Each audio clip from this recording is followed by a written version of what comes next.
Black holes के बारे में आप जो कुछ भी जानते हो शायद वो सब कुछ गलत है। शायद सदी के सबसे जीनियस साइंटिस्ट एल्बर्ट आइंस्टाइन की थियरी गलत प्रूव हो चुकी है, क्योंकि न्यूजीलैंड के एक जीनियस मैथमेटिशियन डॉक्टर रॉयकर, जिन्होंने 1963 में खुद ब्लैक होल्स को मैथमेटिकली डिस्क्राइब किया था, उन्होंने ये प्रूव कर दिया है कि ब्लैक होल की सिंगुलैरिटी यानी वो पॉइंट जहां पर उसका सारा मास और ग्रेविटी केंद्रित होता है वो एक्चुअली में एग्जिस्ट ही नहीं करता, जिस कॉन्सेप्ट में आइंस्टाइन बिलीव किया करते थे।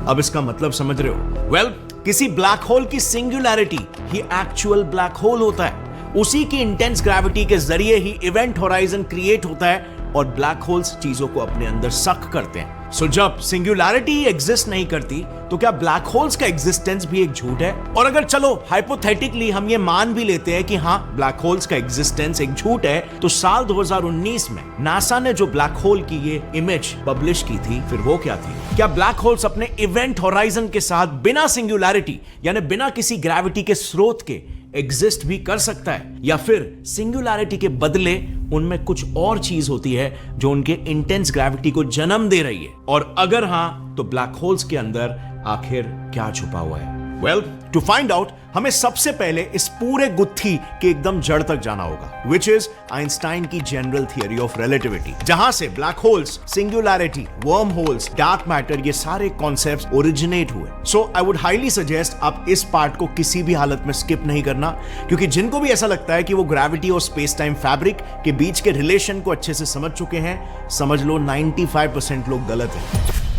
तो देखो, अब तक ना हमें जिस तरह से ग्रेविटी को विजुअलाइज कराया गया है, लाइक एक स्पेस टाइम है जिसमें कोई ऑब्जेक्ट रखने पर उस ऑब्जेक्ट के वेट की वजह से वो कर्व हो जाता है, ये विजुअलाइजेशन ही सरासर गलत है। क्योंकि इसमें अगर आप ध्यान से देखोगे तो आपको समझेगा कि हम ग्रेविटी को एक्सप्लेन करने के लिए ग्रेविटी का ही इस्तेमाल कर रहे हैं, और इसीलिए ये मॉडल स्पेस टाइम कर्वेचर का एकदम एक्यूरेट रिप्रेजेंटेशन नहीं है। असल में कर्वेचर की वजह से ग्रेविटी आती है, ग्रेविटी की वजह से कर्वेचर नहीं क्रिएट होता। And let me explain this. Imagine करो कि एक पानी से भरा बकेट है और उसके अंदर आप एक बॉल डालते हो। अब इससे क्या होगा? ऑब्वियसली वो बॉल पानी के अंदर जितनी जगह लेगा उतना ही पानी वो साइड में ढकेल देगा। Archimedes principal, right?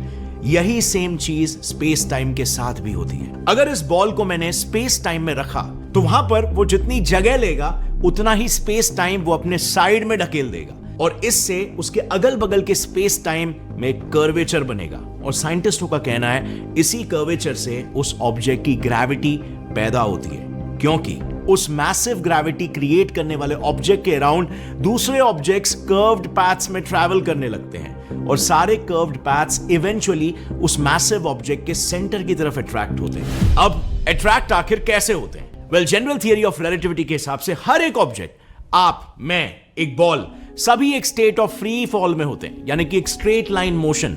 लेकिन जब एक मैसिव ऑब्जेक्ट स्पेस टाइम को कर्व कर देता है तो हम स्ट्रेट फ्री फॉल से कर्व्ड फ्री फॉल में आ जाते हैं, और पाथ के कर्वीनेस की वजह से हमारे फॉल का डायरेक्शन सेंटर ऑफ मास की तरफ चला जाता है, जिससे अट्रैक्शन जैसा एक फील क्रिएट होता है, और इसे ही हम ग्रेविटी कहते हैं। अब इसी सेम कॉन्सेप्ट को हम एक और एक इजी इंटरप्रिटेशन से भी समझ सकते हैं, जो है जनरल रिलेटिविटी का रिवर मॉडल।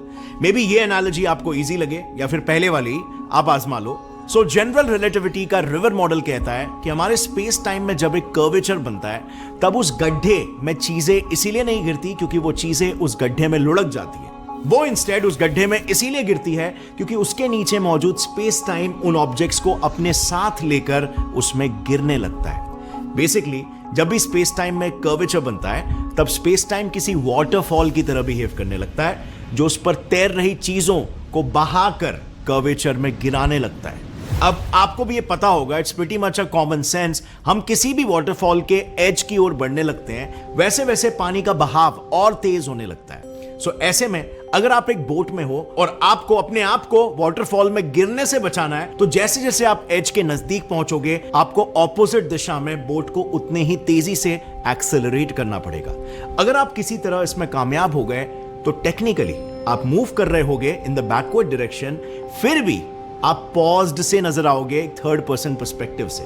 अब ब्लैक होल के कॉन्टेक्स्ट में यह बिल्कुल वही पॉइंट होता है जहां पर बस एक छोटी सी गड़बड़ और खेल खत्म, क्योंकि यूजुअली ब्लैक होल्स के कर्वेचर का जो एज होता है यानी उसका इवेंट होराइजन, वहां पर स्पेस टाइम के बहाव की स्पीड लाइट स्पीड तक पहुंच जाती है, बिकॉज ऑफ विच ब्रह्मांड की कोई भी चीज उसके विपरीत दिशा में नहीं जा सकती एक्सेप्ट जस्ट लाइट।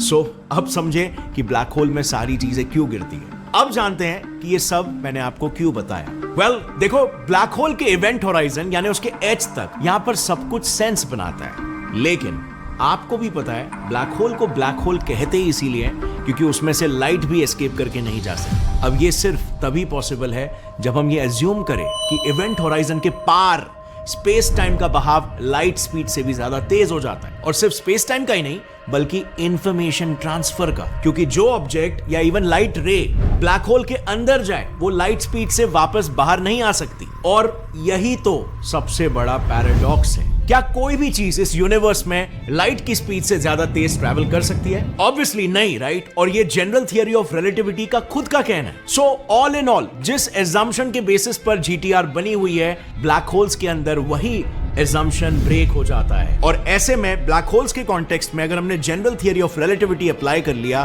तो हमें वियर्ड रिजल्ट्स मिलने लगते हैं, और उसी पॉइंट को सभी साइंटिस्टों ने नाम दिया सिंगुलैरिटी। बट इन साइंटिस्टों के इस ग्रुप में एक फिजिसिस्ट ऐसे थे जो सिंगुलैरिटी के कॉन्सेप्ट से बिल्कुल भी सहमत नहीं थे। उनको इस कॉन्सेप्ट में ही एक मेजर फ्लॉ नजर आ रहा था। उनके अकॉर्डिंग ये सिंगुलैरिटी का कॉन्सेप्ट जिस एजम्पशन के बेसिस पर बना है कि सभी ब्लैक होल स्टेशनरी होते हैं, वो एजम्पशन ही सरासर गलत है। क्योंकि कोई ब्लैक होल कैसे बनता है? जब एक मैसिव सा स्टार फटता है तब, राइट? और फिजिक्स का एक काफी बेसिक लॉ है, law of conservation of momentum, जिसके अनुसार कोई भी रोटेटिंग बॉडी तब तक रोटेट करती रहेगी जब तक उस पर कोई एक्सटर्नल फोर्स अप्लाई नहीं होता या तो उससे कोई ऑब्जेक्ट कोलाइड नहीं करता। अब इस लॉ के हिसाब से ब्लैक होल भी तो रोटेट करना चाहिए, और यही वो वजह है जिसने रॉय के मन में एक डाउट पैदा कर दिया, जिसके जड़ तक जाते जाते ही रियलाइज कि सिंगुलैरिटी असल में एग्जिस्ट ही नहीं करनी चाहिए। देखो, हमें अब तक बताया गया है कि सिंगुलैरिटी तभी बनती है जब ब्लैक होल स्टेशनरी होता है और सिर्फ उसका इवेंट होराइजन घूमते रहता है, जिसके वजह से उसमें चीजें कुछ इस तरह से गिरती है। यहां पर आप देख सकते हो कि ब्लैक होल के इवेंट होराइजन में जाने वाली सभी चीजें वहां पर एक ही पॉइंट पर गिर रही है, और इसीलिए उस पॉइंट पर ग्रेविटी का दबाव इन्फिनिट हो जाता है, and exactly because of which इसे साइंटिस्ट सिंगुलैरिटी कहते हैं। अब यहां तक तो सब कुछ पानी की तरह क्लियर है कि कैसे स्टिल रहने वाले ब्लैक होल में सिंगुलैरिटीज बनती है, पर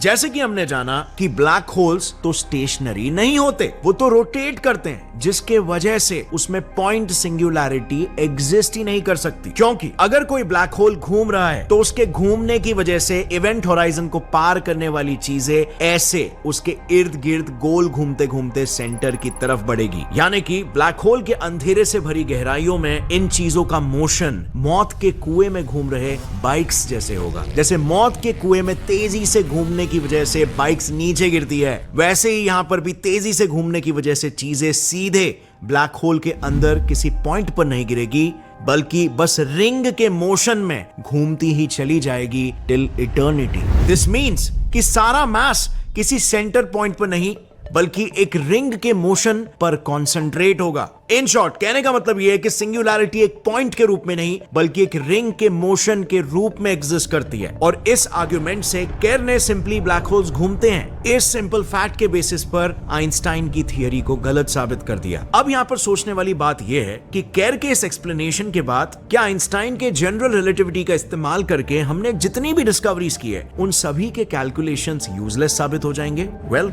ऑब्वियसली नहीं, क्योंकि हम सब जानते हैं हमारा GPS system gravitational potential differences की वजह से जनरल थियरी ऑफ रिलेटिविटी के फेमस टाइम डायलेशन प्रिंसिपल पर निर्भर करता है। हमारे जीपीएस सैटेलाइट्स पृथ्वी की सतह से लगभग 20,000 किलोमीटर ऊपर मंडराते रहते हैं, और उनके इतने दूर होने की वजह से उन पर पृथ्वी के सरफेस के मुकाबले ग्रेविटी का असर कम पड़ता है। अब ऐसे में उन जीपीएस सैटेलाइट्स में जो क्लॉक्स लगे हुए हैं वो हमेशा पृथ्वी पर मौजूद घड़ियों के कंपैरिजन में तेज चलते हैं, और उसी के सोल्यूशन में सभी जीपीएस सैटेलाइट्स के क्लॉक्स की स्पीड कम की जाती है रिलेटिविटी के कैलकुलेशंस को यूज करके, ताकि वो पृथ्वी के टाइम से एग्जैक्ट मैच करे। और अगर ऐसा नहीं किया गया तो हम शाम को रास्ते पे निकलेंगे और हमें सुबह के ट्रैफिक का डेटा मिलेगा। बट ऐसा नहीं होता है। मोस्ट ऑफ द टाइम वो लिटरली लास्ट मिनट तक एक्यूरेट होता है। यानी कि इसका मतलब हमारी जनरल थियरी ऑफ रिलेटिविटी के करंट अंडरस्टैंडिंग में अब भी काफी ज्यादा वजन है। सिर्फ आइंस्टाइन की थियरी जो चीज प्रेडिक्ट नहीं कर पा रही थी, जैसे सिंगुलैरिटी के अंदर क्या है और बिग बैंग से पहले क्या था,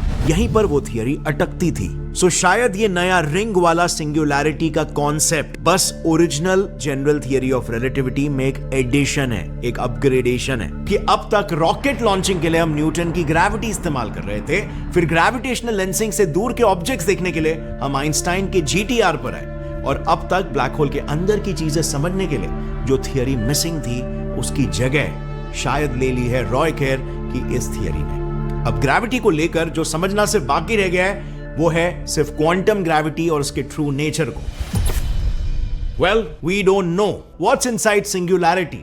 आफ्टर ऑल वहां पर मौजूद पार्टिकल्स क्वांटम इफेक्ट्स दिखाना शुरू करते हैं। इतने छोटे पार्टिकल्स होंगे सिंगुलैरिटी के अंदर। ऐसे में सिंगुलैरिटी को पूरी तरह से समझने के लिए एक ऐसी थियरी का होना जरूरी है जो क्वांटम लेवल पर ग्रेविटी के इफेक्ट्स को भी समझ सके। लेकिन अब तक साइंटिफिक कम्युनिटी का ये one of the most fundamental problem रहा है, जो है क्वांटम मैकेनिक्स और ग्रेविटी, इन दोनों फंडामेंटल थियरीज को जोड़ सक पाना। अब आखिर क्यों क्वांटम मैकेनिक्स ग्रेविटी को एक्सप्लेन नहीं कर पाता, इसके एक नहीं बल्कि कई सारे रीजंस है, और उन्हें ऑलरेडी मैंने काफी डिटेल में अपने इस वीडियो में डिस्कस कर लिया है, जिसे आपको बिल्कुल भी मिस नहीं करना चाहिए। आपको एक काफी इन डेप्थ पर्सपेक्टिव मिल जाएगा कि साइंस कम्युनिटी में आखिर